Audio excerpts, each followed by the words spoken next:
ताज्या घडामोडी पाहण्यासाठी सी24 तास या यूट्यूब चॅनलला लाईक करा, शेअर करा, सबस्क्राईब करा आणि बेल आयकॉनवरती क्लिक करायला विसरू नका। राहुरी शहरामधील नामांकित साईराम इलेक्ट्रॉनिक्स अँड बॅटरीज या दालनात तुम्हाला मिळतील सर्व प्रकारच्या इलेक्ट्रॉनिक वस्तू तसेच होम अप्लायन्सेस। साईराम इलेक्ट्रॉनिक्सचं नातं आहे खास, प्रत्येक घरात गुणवत्तेचा विश्वास। उन्हाळ्यामध्ये थंड कूल करण्यासाठी AC, fridge, cooler, deep freeze यांची भव्य अशी रेंज। साईराम इलेक्ट्रॉनिक्स खरेदी विक्री संघ, नगर मनमाड रोड, राहुरी। तेव्हा आजच साईराम इलेक्ट्रॉनिक्स या दालनाला भेट द्या आणि आनंदाची सुरुवात करा। Sairam hospital test tube baby center. नमस्ते, मी डॉक्टर सोनाली माने, साईराम हॉस्पिटल राहुरी, वंध्यत्व तज्ज्ञ व एम्ब्रॉलॉजिस्ट तज्ज्ञ। आपल्या इथे IVF बद्दल अत्याधुनिक उपचार पद्धती उपलब्ध आहे। तर त्यामध्ये IVF, ICSI, embryo donation, egg freezing, sperm freezing तसेच सरोगसी माताबद्दल सल्ला पण आपल्या इथे दिला जातो। आपल्या इथे हमखास गुण येण्यासाठी प्रयत्न केले जातात। साईराम हॉस्पिटल लॅप्रोस्कोपिक सेंटर आणि test baby centre, court area, Bhagyashree हॉटेलच्या पाठीमागे, राहुरी।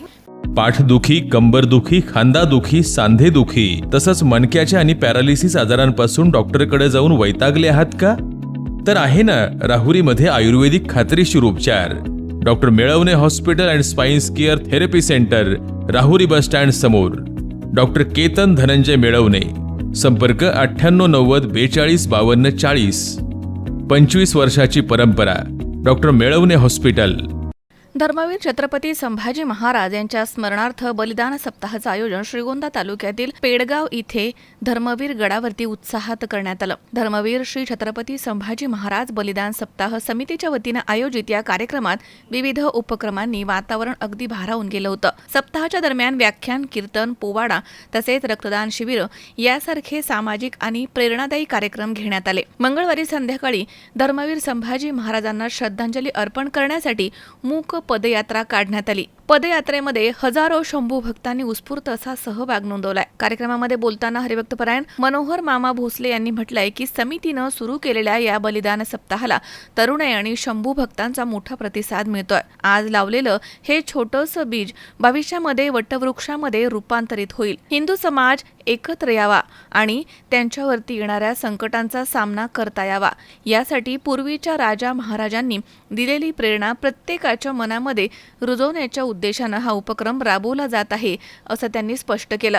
धर्मवीर गडावरती येताना मनामध्ये दुःखाची भावना दाटून येते, पण याच वेळी या पवित्र मातीचा आणि गडाचा अभिमान देखील वाटतो, असंही त्यांनी नमूद केलं। हा गड हिंदू अस्मितेचं प्रतीक आहे। शासनानं या ऐतिहासिक स्थळाचा सर्वांगीण विकास करावा अशी मागणी त्यांनी यावेळी केली आहे। छत्रपती घराणं हे अखंड वारकरी संप्रदायाला मानणारं घराणं आणि समस्त सनातन धर्माला मानणारं हे घराणं, या घराण्याने धर्मासाठी अखंड बलिदान दिलेलं आहे।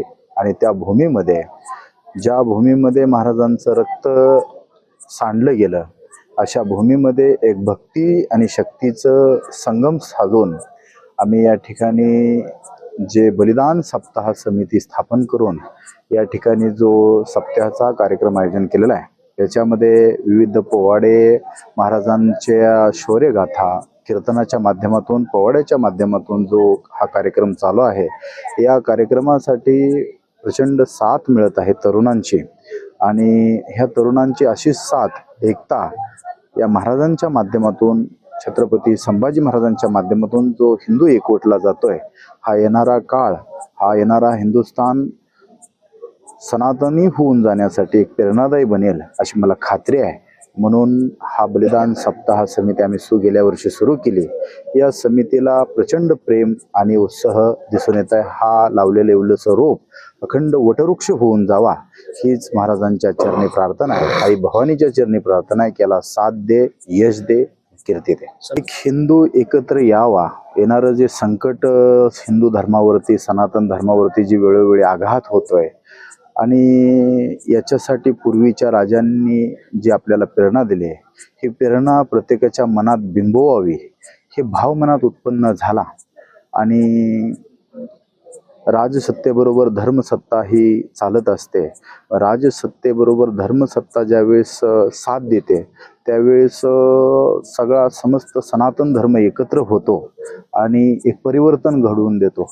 त्यामुळे ही मनात संकल्पना माझ्या आली की हिंदूंना आता जागे होण्याची गरज आहे आणि या महाराजांच्या चरणी नतमस्तक होऊन प्रत्येक हिंदू जागा होईल अशी खात्री मला वाटली आणि संकल्पना माझ्या मनात रुजली. मी सुरुवात केली. मनात भावना खूप आहे, दुःखद वेदना आहेत महाराजांबद्दल की आपल्या राजानं एवढा मोठा त्याग आपल्यासाठी करून दिला.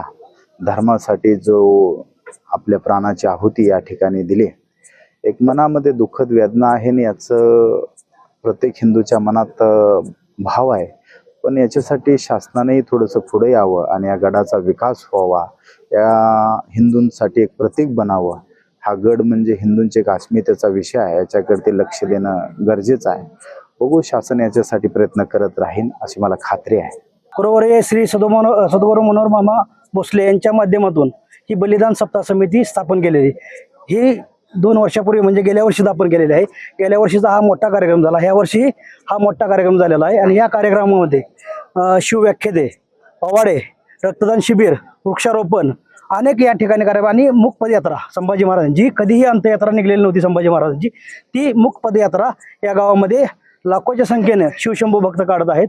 या ठिकाणी ही संकल्पना आदरणीय सद्गुरू श्री मनोहर मामा भोसले यांनी सुरुवात केलेली आणि हे वटवृक्ष यांनी लावलेला आहे आणि ह्याचं रूपांतर या जगामध्ये याची कीर्ती गाजल्याशिवाय राहणार नाही. हा गड पवित्र गड आहे कारण या ठिकाणी छत्रपती संभाजी महाराजांचं रक्त सांडलेलं आहे. ही भूमी छत्रपती संभाजी महाराजांच्या रक्ताने पवित्र झालेली आहे. या भूमीची जो माती कपाळी लावेल तो शिवशंभू भक्त या महाराष्ट्रामध्ये संभाजी महाराजांची कीर्ती पोचवल्याशिवाय राहणार नाही. आणि ही वाट आम्हाला आमचे सद्गुरू श्री मनोहर मामा भोसले यांनी दाखवली. त्याबद्दल मी आपल्या सर्व बलिदान सप्ताह समितीच्या वतीनं आणि सर्व शिवशंभू भक्तांच्या वतीनं, शिवप्रतिष्ठानच्या वतीनं या ठिकाणी मामांचं शतशः आभार व्यक्त करतो. आणि मामा आपला आशीर्वाद आमच्या पाठीशी असंच राहावा आणि यापुढे हा कार्यक्रम, हा आत्ताचा कार्यक्रम हा फक्त जिल्ह्यापुरता, महाराष्ट्रापुरता नाही तर हा जगात कसा नेता येईल ह्याच्यासाठी आपला आशीर्वाद आमच्या पाठीशी राहो एवढीच या ठिकाणी आम्ही चरणी प्रार्थना करतो आणि परत एकदा संभाजी महाराजाला नतमस्तक होतो. आणि आपल्या सर्वांना पुढच्या येणाऱ्या बलिदान सप्ताह समितीला जो कार्यक्रम होईल या कार्यक्रमाला या महाराष्ट्राच्या मुख्यमंत्र्यासहित या ठिकाणी पूर्ण शिष्टमंडळ मुख्यमंत्र्यांचं आल्याशिवाय राहणार नाही कारण हा शिवशंभू भक्त त्यांना इथं येण्यासाठी भाग पाडेल एवढेच या ठिकाणी सांगतो आणि माझे 2 शब्द संपवतो. जय हिंद, जय महाराष्ट्र. या ठिकाणी धर्मवीर गडावरती